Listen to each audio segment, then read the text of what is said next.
রাধে রাধে বন্ধুরা, পিঙ্কি সিম্পল ব্লগের নতুন ভিডিওতে তোমাদের সবাইকে স্বাগত জানিয়ে আজকে আরেকটা নতুন ব্লগ শেয়ার করতে চলে আসলাম। এই দিনটা ছিল শ্রাবণ মাসের দ্বিতীয় সোমবার। আজকে আমি আমার সব মিষ্টি ভিউয়ার্সদেরকে বলছি তোমরা আজকে ভিডিওটা পুরো দেখো, কারণ আজকে আমি শিব বাবার একটা ঘটনা তোমাদের সঙ্গে শেয়ার করব, সেটাও হলো শ্রাবণ মাসেরই। তো চলো সবাই আমার সঙ্গে একবার বলো হর হর মহাদেব। এক সময়ের কথা, এক বৃদ্ধ মা তার পুত্রকে নিয়ে একটি গ্রামে থাকতো।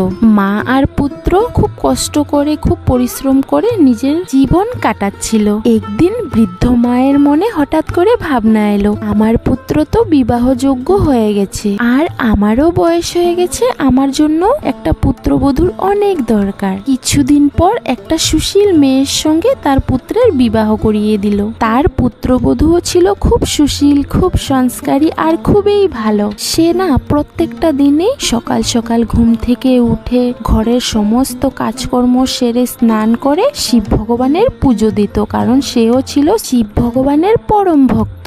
বিয়ের কিছুদিন পরেই চলে আসলো শ্রাবণ মাস। তার মনে বিচার এলো যে শ্রাবণ মাসের প্রত্যেক সোমবারেই যাতে সে মন্দিরে গিয়ে শিবের মাথায় জল ঢালতে পারে। মনে যেহেতু ইচ্ছা ছিল, গিয়ে শাশুড়ি মাকে বলল, মা শ্রাবণ মাস শুরু হয়ে গেছে, আমি শিবের মন্দিরে গিয়ে পুজো পাঠ করতে চাই, শিবলিঙ্গে জল অর্পণ করতে চাই। কিন্তু বৃদ্ধ মায় তাকে নিষেধ করে দিল যে মন্দিরে যেতে হবে না, ঘরেই পুজো পাঠ করে নাও। মন্দিরে গেলে সময় নষ্ট হবে, ওই সময়ে ঘরের সমস্ত কাজ হয়ে যাবে। এই কথা শুনে বৌমার মন না ভীষণ উদাস হয়ে গেল, কিছু করতেও পারলো না আর ঘরের কাজ শুরু করে দিল। সেদিনকা আর জল অন্য কিছু স্পর্শ করলো না। পরের দিন সকালবেলা ঘরে জলের প্রয়োজন, তার জন্য কুয়োতে জল আনতে গেল। গিয়ে দেখলো রাস্তার ধার দিয়ে না দুটো মেয়ে পূজার থালি নিয়ে মন্দিরের দিকে যাচ্ছে।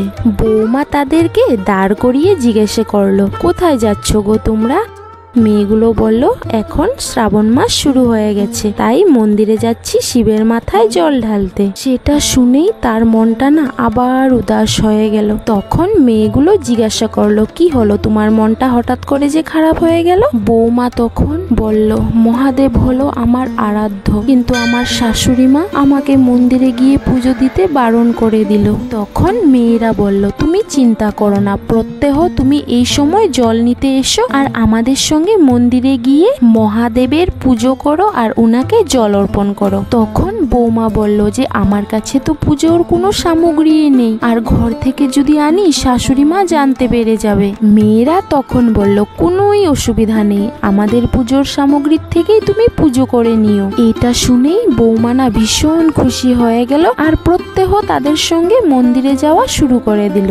মন্দিরে গিয়ে ভক্তি ভরে পুজো করত আর জল অর্পণ করত, আর প্রণাম করে বলতো, আমি আমার শাশুড়ির মার কাছে এই কথাটা লুকিয়েছি, আমাকে ক্ষমা করে দিও। আর এইভাবেই পুরোটা শ্রাবণ মাস কেটে গেল।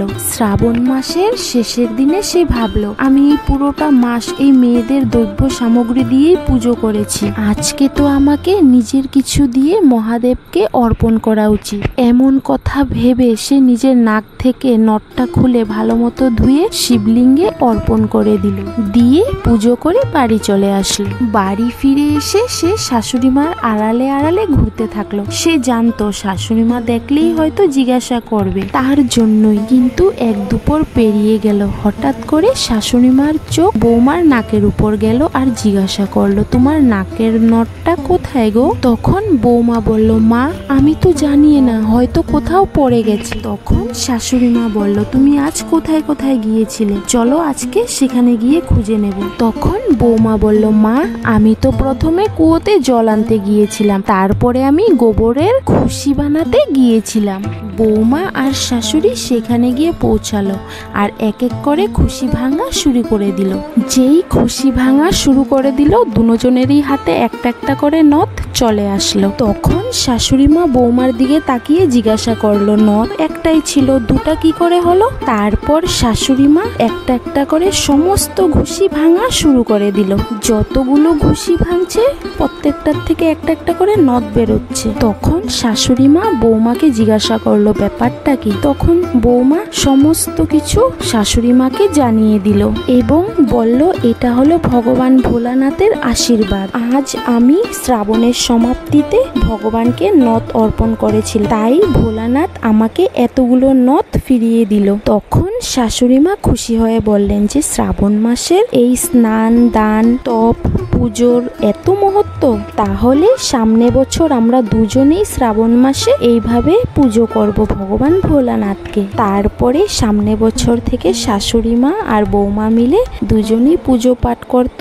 যেহেতু মন ধ্যান দিয়ে করত, তো তাদের একদম ধন সম্পদে ভরে গেল আর বৌমার ঘরে একটা পুত্র সন্তানের জন্ম হলো এবং তারা অনেক আনন্দে দিন কাটাতে লাগলো। তো এখন তো তোমরা বুঝতে পেরে গেছো অবশ্যই যে ভোলানাথকে যে মন দিয়ে পুজো করবে তারা কোনোদিন কোনো বিপদে পড়তেই পারে না। তো চলো সবাই আরেকবার মিলে বলি, জয় ভোলেনাথ। তো এদিকে কিন্তু আমার ভোলানাথও এসে পড়েছে আমাকে নিয়ে যাওয়ার জন্য, কারণ অনেক দিন হয়ে গেছে এখানে আসার বাপের বাড়িতে, তাই না? বেশি কিছু আর ভিডিও করিনি, সকাল থেকে তো দেখলেই আজকে খুব পুজো টুজো করলাম ঠাকুরকে মন দিয়ে প্রাণ দিয়ে। আর এদিকে ভোলেনাথের কাছে প্রার্থনা করি তোমরা যাতে সবাই সুস্থ থেকো, ভালো থেকো।